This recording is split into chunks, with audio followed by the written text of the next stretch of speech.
हरि शरणं हरि शरणं हरि शरणं हरि शरणं हरि शरणं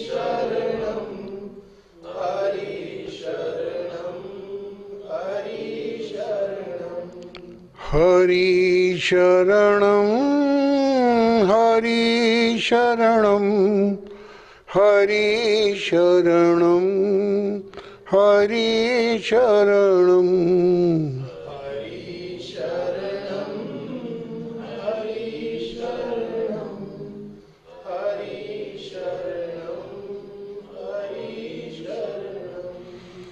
हरि शरणं हरि शरणं हरि शरणं हरि शरणं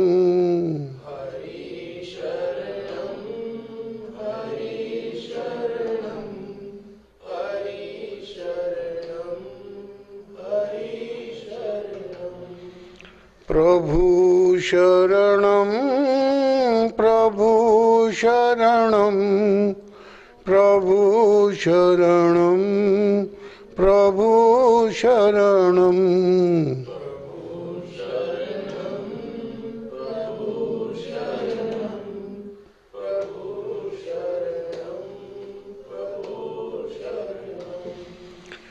प्रभु शरणं प्रभु शरणं प्रभु शरणं प्रभु शरणं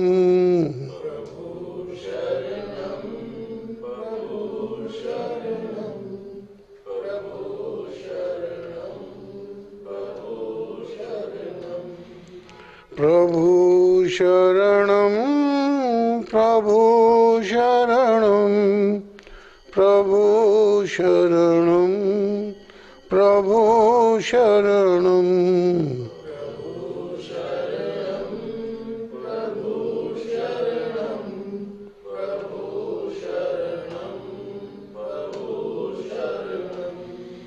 गुरु शरणं गुरु शरणं गुरु शरणं गुरु शरणं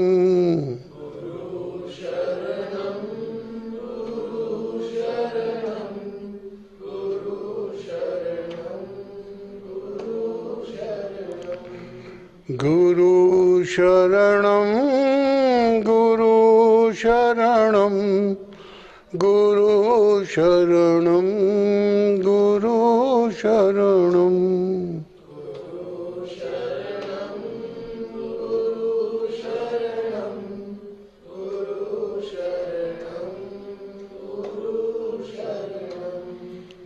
गुरु शरणं गुरु शरणं गुरु शरणं गुरु शरणं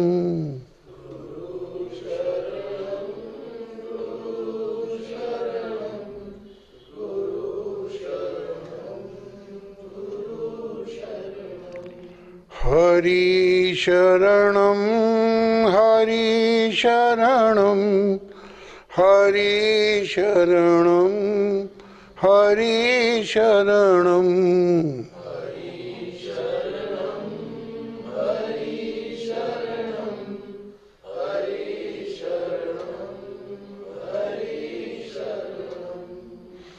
प्रभु शरणं प्रभु शरणं प्रभु शरणं प्रभु शरणं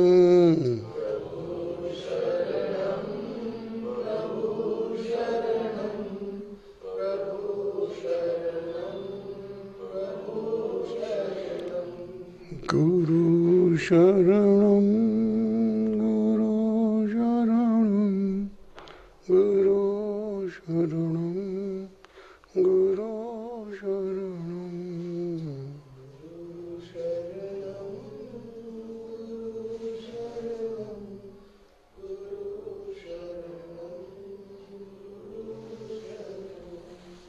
सच्चिदानंद रूपाय विश्वोत्पत्त्यादि हेतवे तापत्रय विनाशाय श्री कृष्णाय वयं नमः।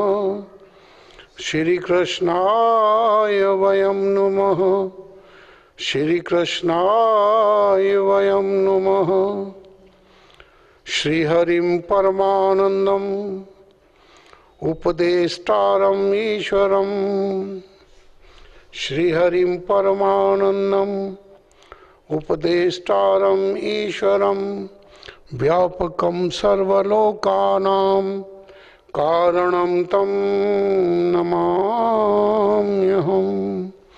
बोलिए सच्चिदानंद भगवान की जय। आज हम थोड़ा कुछ समझने की चेष्टा करते हैं। गीता से पहले भगवान बहुत सारे शब्दों का प्रयोग करेंगे।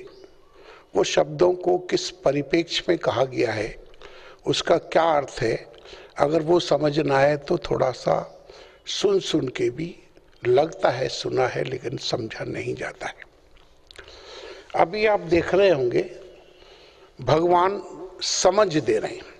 क्या दे रहे हैं? अर्थात हमको समझा रहे हैं। उन्होंने ये नहीं कहा कि ये करो ये करो ये करो, वो समझा रहे हैं। तो थोड़ा सा समझते हैं ये संसार क्या है, हम क्या हैं, परमात्मा क्या है। उसको शास्त्रीय भाषा में कहें तो हम जीव हैं।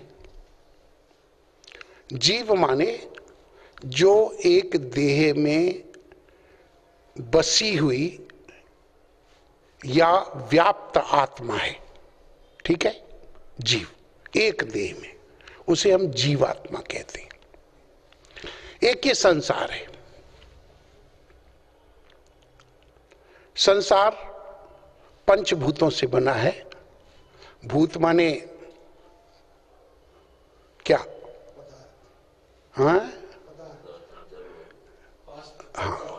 तत्व कहते हैं इनको। ठीक है, इनसे बना है और ये उत्तरोत्तर एक दूसरे से जब प्रकट होते हैं तो सबसे पहले आकाश, आकाश से वायु, वायु से अग्नि, अग्नि से जल और जल से पृथ्वी बनती है। ठीक है, ये पंचीकरण की पद्धति है। ऐसा ही नहीं है कि पृथ्वी पृथ्वी है, पृथ्वी में ये चार और भी मिले हैं। जली जल है ऐसा नहीं है, जल में तीन और भी मिले हैं। अग्नि अग्नि ऐसा नहीं है, अग्नि में दो और भी मिले हुए हैं। और वायु वायु ऐसा नहीं है, उसमें आकाश भी मिला हुआ है। और आकाश पंच तत्वों का मूल है। ठीक है, तो एक है जीव, एक है जगत और एक है जगदीश। ठीक है, जगदीश माने जो इस संसार का आधार है, स्वामी है, अधिष्ठान है। उसको हम किसी भी नाम से पुकारें, गॉड कह लें, भगवान कह लें, प्रभु कह लें, ईश्वर कह लें, आत्मा कह लें, परमात्मा कह लें। ठीक है, तो जगदीश अर्थात पार ब्रह्म, परमेश्वर ब्रह्म। ठीक, उसने बनाया जीव और जगत। जगत पूरी तरह से जड़ है, वो पंच तत्वों का है। समझने के लिए कह रहे हैं इस संसार में जड़ कुछ नहीं है, स्पष्ट कर दें पहले, क्योंकि वो सब परमात्मा का ही रूप है और परमात्मा जड़ नहीं है। हाँ, व्यक्त नहीं है उतना। संसार में ये जो पंचभूत हैं इनको हम जड़ कहते हैं। जड़ माने इनमें जान नहीं है, समझ नहीं है, चेतना नहीं। तो एक तो ये है, एक तरफ है परम चैतन्य, पार ब्रह्म, परमेश्वर, सर्वशक्तिमान, जो भी आप कहें। ठीक है, और एक तरफ है जड़ जगत, ये संसार। खंबे को मारो चोट नहीं लगेगी, आदमी को मारो लगेगी। अब इन दोनों के बीच में एक और है जीव। जीव माने पड़ोसी।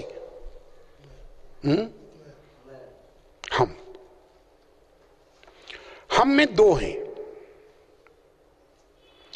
परमेश्वर भी है और पंचभूत भी हैं। हमारी सत्ता दो से मिलके बनती है, हमारा होना दो से मिलके है। वो क्या है? ये शरीर पंचभौतिक है। भगवान आगे के अध्याय में बताएंगे कि अष्टधा प्रकृति है। हमारा जो कुछ भी है वो सब प्रकृति है। प्रकृति माने ये पंचभूत ही है। इसमें जैसे शीशे में के सामने रोशनी रख दो तो शीशे से प्रकाश आता है। वो प्रकाश शीशे का नहीं होता। प्रकाश किसका होता है? जो प्रकाश का स्रोत है उसका होता है।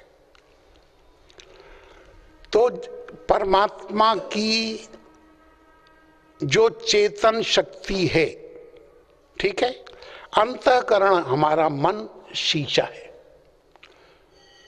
उसका प्रकाश, परम चैतन्य का प्रकाश हमारे हृदय पर, हमारे मन पर पड़ता है तो चेतना बन जाती है।